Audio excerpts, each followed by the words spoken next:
Muy buenos días con todos. Soy la profesora Roxana Quispe Mamani. En esta oportunidad les voy a hablar acerca del rol de las mujeres en la independencia y en la actualidad. En este año del bicentenario de la independencia del Perú, todavía se muestra la invisibilización del rol femenino y sus aportes para la lucha por la libertad de nuestro país. Los libros muestran que las mujeres en plural aún se disputan este espacio. Décadas antes del periodo exacto de la independencia del Perú, Micaela Bastidas, por ejemplo, es descrita como la esposa de Túpac Amaru. En el año del bicentenario es necesario volver a presentarla, al igual que la historia de muchas otras mujeres que no llegaron a figurar en muchos de los libros. En el registro de la historia, el rol femenino ha sido relegado a su valor como compañeras, es decir, las esposas de, hermanas de, amantes de, y podríamos seguir enumerándolas de esa manera. Son ellos los hombres, los protagonistas, y el rol de las mujeres que quieren sumarse a la causa patriótica. Para conocer un poco más de esta situación de las mujeres antiguamente, la historiadora Scarlett O'Phelan nos comenta que la educación tuvo mucho que ver con su invisibilización en ese entonces, debido a que no era una enseñanza dirigida hacia ellas, sino a la instrucción de su futura familia. Las mujeres que tienen mayor educación y son más ilustradas, normalmente han estado educándose en conventos o también con alguna tutoría en la casa. Sobre todo se les da la educación pensando que tienen que educar a los hijos. A partir de la instrucción que recibían las mujeres, se puede establecer dos sectores desde donde se hicieron grandes aportes para la independencia del Perú, que eran las élites y los sectores populares. Las primeras son aquellas que provenían de las grandes familias y fueron una suerte de espías o conspiradoras, mientras que las siguientes estuvieron presentes en los campos de batalla como acompañantes de las milicias. Es así que podemos mencionar a las famosas o muy conocidas las Rabonas. Las Rabonas, muy fuera de las élites y alejadas de Lima, toman importancia las Rabonas o también llamadas coladeras. La palabra se origina en su propia tarea con las huestes.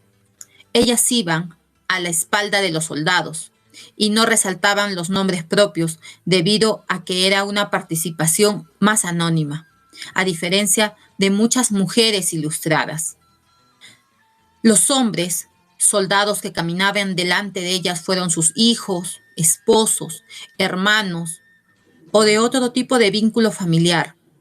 Las Rabonas están presentes en el campo de batalla, pero no luchando directamente contra el enemigo, sino con el objetivo de proveer ayuda médica, alimentos o limpieza para que se mantengan en pie. Tal como las mujeres de élite, también fueron sometidas a una tergiversación en su labor real para la independencia del Perú.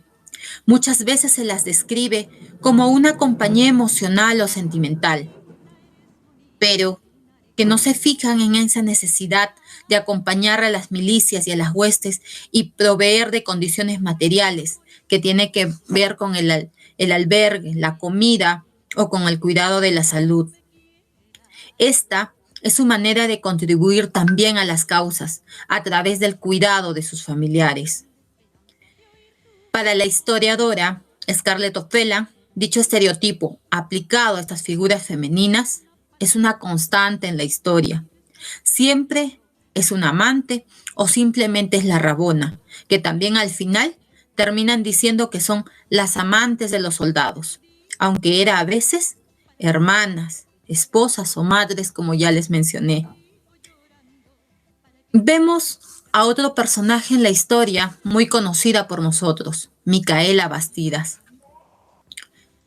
En los libros y documentos, Micaela Bastidas Existe mucha información sobre ella, sobre la participación de esta mujer peruana en la lucha por la justicia y contra los maltratos de la colonia española. Micaela Bastidas fue esposa de Túpac Amaru II y una pieza vital para la gran rebelión en el siglo XVIII. Ambos murieron a los 40 años antes de que se proclamara la independencia del Perú. Pero sin ellos, la historia no se habría escrito de la misma forma. Es así que vemos que Micaela Bastidas estuvo a cargo de la logística, llevando víveres. Estuvo encargada de muchos soldados y armar a las tropas. Ella se quedó en Tungazuca, el cuartel general de Túpac Amaru, y allí era el brazo derecho que enviaba todo tipo de pedidos que hacían. Incluso daba permiso para que la gente circulara como especie de pasaportes. Es así que nos describe la historiadora Scarlett O'Fellan, donde Micaela Bastidas cumplía funciones específicas. Los estudios meticulosos sobre esta prócer también se han encargado de esclarecer la mitología en torno a quién fue ella. Algunos libros relatan las cartas que Micaela Bastidas escribió a Túpac Amaru II. Sin embargo, no es posible constatar que realmente ella haya expresado lo que se lee en esas líneas, ya que recordemos que Micaela Bastidas era analfabeta, lo cual no es denigratorio, porque la mayoría de mujeres lo eran en ese tiempo. Las mujeres que tuvieron una educación o alguna base educativa fueron muy pocas. Además, ella, en la zona de Canas y Canchis, en Pampamarca, en un espacio bastante alejado, no tendría por qué haber tenido una educación depurada. Según explica el especialista, podemos observar que la lucha que tuvo Micaela Bastidas junto a su esposo, Túpac Amaru II, la vemos reflejada en los resultados de la independencia del Perú. A puertas del Bicentenario del Perú, en medio de esta celebración de las fiestas patrias, podemos recordar el rol de estas mujeres, así como María Parado de Bellido. Ella comenzó a informar al ejército patriota de los movimientos y poderío bélico realista a través de cartas a su esposo, Mariano. Tras ser descubierta como informante de los patriotas, ella fue sometida a tortura y fue fusilada el 1 de mayo de 1822 en Ayacucho. Y cómo no recordar también a Francisca Zubiaga y Bernales, que era esposa del presidente Agustín Gamarra, que fue conocida como la Mariscala o Doña Pancha. Tuvo fama de mujer valerosa e intrépida. Ella acompañó a su esposo en la invasión peruana en Bolivia y lo apoyó durante su primer gobierno, y coadyuvó al golpe de estado del general Pedro Pablo Bermúdez. Finalmente, tras la derrota de sus partidarios, ella fue desterrada a Chile, donde falleció. Es así que podemos ver el rol de las mujeres, ayudando a levantar también. Hoy en día, en la actualidad, sigue su lucha constante, sigue el apoyo constante hacia esposos, hermanos, hijos. El día de hoy, ante esta situación de la pandemia, las vemos ayudando a levantar la economía, la unidad familiar, la esperanza de sus familias. Se basa en su gran determinación de estas mujeres, su sensibilidad, su capacidad de cuidado, de escucha, de empatía, resiliencia y en muchos hogares de mantener la fe latente. En esta pandemia hemos escuchado hablar de mujeres líderes, como no solamente gobernantes, mujeres que gestionaron bien la pandemia en su hogar, muchas mujeres que sin tener un cargo público sacan adelante a sus familias en diversos lugares del país.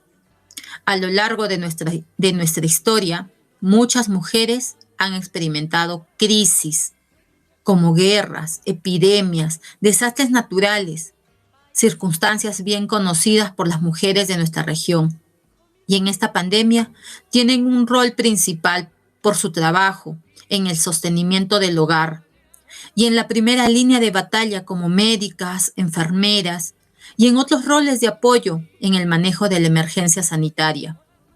La población femenina supera los 8.5 millones en nuestro país, en el rango de la edad de 18 a 70 años. El 78% de mujeres son gestoras de su hogar, el 76% son madres, el 68% trabajan fuera de su hogar, lo que destaca la labor múltiple que desempeña la mujer peruana en el país, que valoran tener una vivienda propia, lograr una independencia económica, tener trabajo y una carrera profesional, o iniciar un emprendimiento, o el hecho de formar una familia. Sin embargo, estas mujeres afrontan muchas dificultades y muchos desafíos. Son quienes más han sufrido la pérdida de puestos laborales. Asimismo, el porcentaje de hogares monoparentales en el Perú es muy alto. 1 de cada 4 hogares peruanos se han empobrecido de una forma acelerada. Ante estas necesidades, hace falta cambiar su situación de informalidad, de desigualdad en relación con trabajo y al salario, promover el desarrollo empresarial con igualdad de género e impulsar su capacitación y participación en estos espacios donde haya equidad. El rol de las mujeres ayudando a levantar la economía, la unidad o la esperanza de sus familias se basa en sus características, donde se muestra determinación, capacidad de cuidar, escuchar. Estas mujeres están enfocadas en buscar el bien a su familia, en la preocupación por los más vulnerables. La mujer tiene rasgos distintivos de los líderes, sabe ganarse el respeto de los demás, marca el camino y sabe ponerse al servicio de las personas. Las mujeres son la fuerza y el motor que sostiene nuestra vida cotidiana en la familia y también en lo público, aportando al desarrollo de nuestro país. Muchas gracias y felices fiestas patrias.